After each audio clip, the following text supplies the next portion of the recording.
came up here to say one thing. Guys, you really need to work on your hand jobs. Does this feel good? No.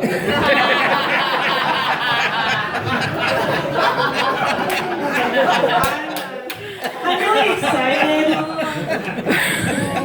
I just did that in front of my entire extended family.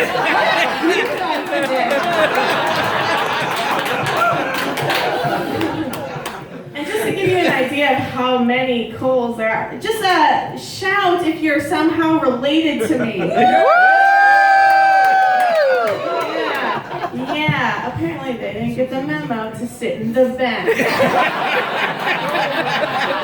You know, I'm really excited to be here. It's hard to be here though, because everywhere I turn, I'm like, co-workers, hell no, co-workers, and then some strangers in the back. I was kind of hoping to throw in a little bit more for the mix, but here we go. I'm also kind of disappointed too, because I told people, I was like, oh, my friends are coming out tonight.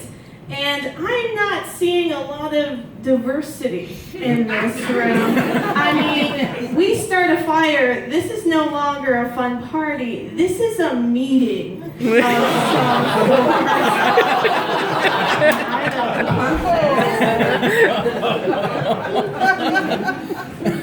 this is really fun for me. I actually, people have asked me, like, are you kind of embarrassed that your family is coming? I'm like, no, absolutely not. One of my favorite pastimes is just to embarrass people publicly. Like, when I feel like my mom deserves it. You know, we'll be walking out in public and she'll say something to kind of tee me. And so I embarrass her by just shitting on the sidewalk. Public shit. I actually learned that move. Surprisingly, this is not the weirdest job I've had. I once worked at a hotel, and I was working the front desk, and this mom walked in, a single mom. She walked in with her kid, like an 8-year-old kid, so a kid who's fully functional, right? She comes up to the front desk, checking in. And then I am like, where's your fucking kid? Because he vanished. And then I look behind her, and he's just full squatting and shitting on the floor, the lobby floor in front of me, while making full-on eye contact. And I was like, that's a power move. I'm pretty sure I'm this 8-year-old bitch right now. So I just let him do it. I was like, you go, 8-year-old.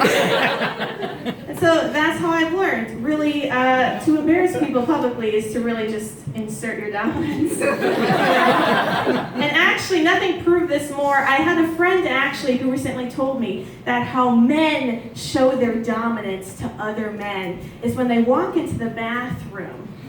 They'll stand if they see a guy standing at the urinal, they'll go stand right next to him and go to the bathroom. That's how they insert their dominance. And so I followed him into the men's bathroom and shit in the urinal next to him. Said, you're my bitch.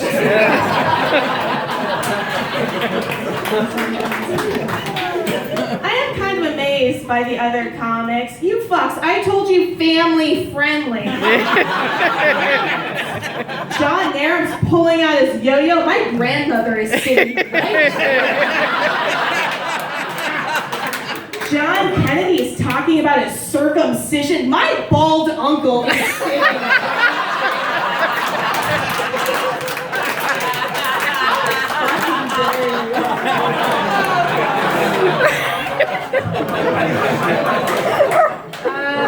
Are there any couples in the room? Any couples? Okay, so cute. Yeah, hey guys. Are there any single people in the room? Okay, some of you are lying because it's either one or the other, but whatever. single people, secret single people out there, I feel you, I'm single. And what's the more embarrassing situation. I think it's really hard when you go out with friends who are a couple and you become the third wheel. I actually have a lot of friends who, this is like a fear for them, like going out as the third wheel. No other situation makes me happier, actually, because I think this is fun to publicly embarrass them. Because women, the awkward part comes when they start like holding hands or something in public. It's embarrassing for you as the third wheel.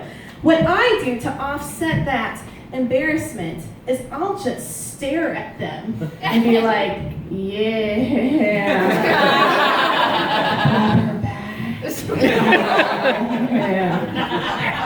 That's how you offset that awkwardness. Sure, you might have to register on a list somewhere, but that's what makes this fun. For the single people out there, I'm single. And I know when you're single, you kind of have to be careful. There's a lot of dating apps. I know that's how people are doing it. I've used dating apps. I know at least half of this room has used dating apps. It's okay, but I think you have to be careful about the dating apps that you use. And I mean, like, everyone knows about catfishing. Like, everyone knows taking a different picture that's not yours and using it. Everyone knows about that. I think you also have to be careful about the bios that people write, because I once went on a date with a guy whose bio was, I like hunting, coloring, animals, baseball, and he listed a bunch of stuff. When I sat down with him at a restaurant, I was trying to make polite conversation, and I was like, oh, you like animals, right? And he's like, oh no, I love animals. And the way he said that made me think, this dude definitely fucks animals. What's he love like that, you freak? God damn. What the hell are you doing? I also went on a date with a guy who we once sat down at a restaurant and we shook hands right away because love starts like a mortgage deal. Nothing sexier than that. So we shook hands, and immediately, as soon as he shook my hand, he pulled back and was like, you have beautiful skin. And it's staying on my body tonight, sir. Definitely wouldn't look good as lampshades. I'm very pale, they would stain. People don't believe me when I tell them, but I once went out on a date with a guy who I found out during that date that he's a Jehovah's Witness. Who knew these people were allowed to date people other than their cousins? Like, I don't think we're related, sir. Like, all right, I'm willing if you are. He was a really nice guy, really nice. The whole time I felt like he was trying to convert me, though, a little bit. And I was like, I'm pretty agnostic. But if I was to swing a religious way, it would not be Jehovah's Witness. They don't believe in birthdays. You think I'm going to give up birthday cake for your dick? Not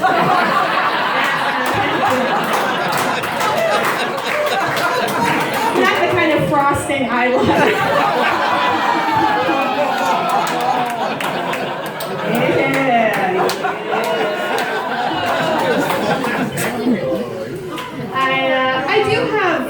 I do have non-couple friends, and we sometimes get together to talk about the difficulties of being a non-couple.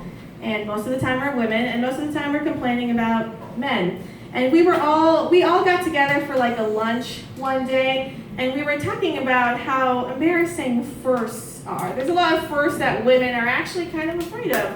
Like the first time you sit down and like eat a meal with a guy. I have a lot of friends who are like, I would never eat a big messy meal in front of a guy. I was like, are you kidding? My first move, sit down, order 3 cheeseburgers immediately. Nothing else says nothing else is going into my body tonight, sir. Like 3 cheeseburgers. Try crawling up on this with lunch lady arms. A big first for women is the first time you go over to a guy's house because you don't know the other women he's keeping in his basement. Or if you'll get along with them. But I have a lot of female friends who are like, oh, I would never go over to a guy's house and like take a poo, you know? I'm like, what? I go in, first thing, turn straight into the bathroom, really plant my flag into his toilet, you know? Because strong men have strong plumbing. They go hand in hand.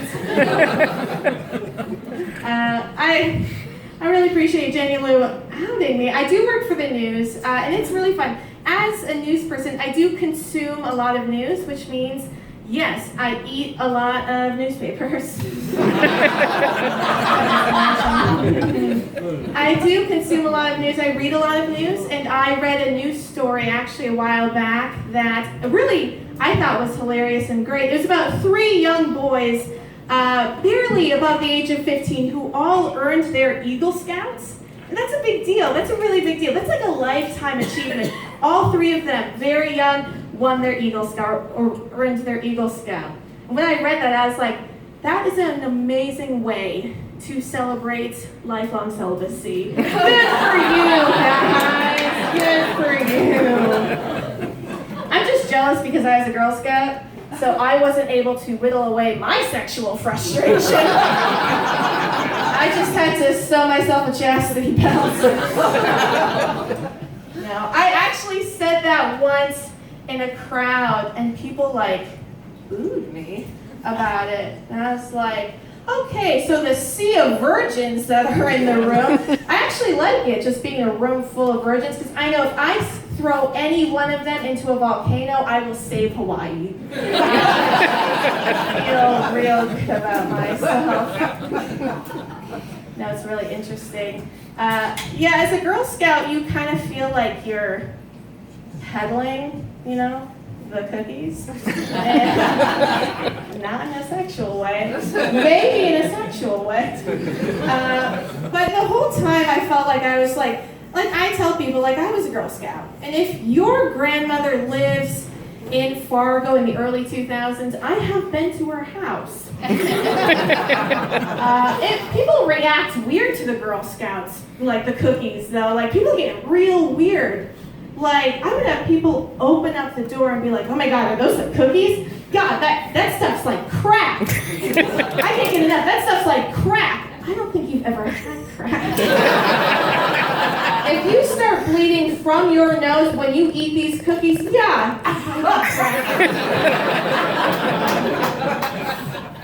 I will end on this note. I've been doing comedy for about 1.5 years now, which is not a long time, but I've done it for about 1.5 years.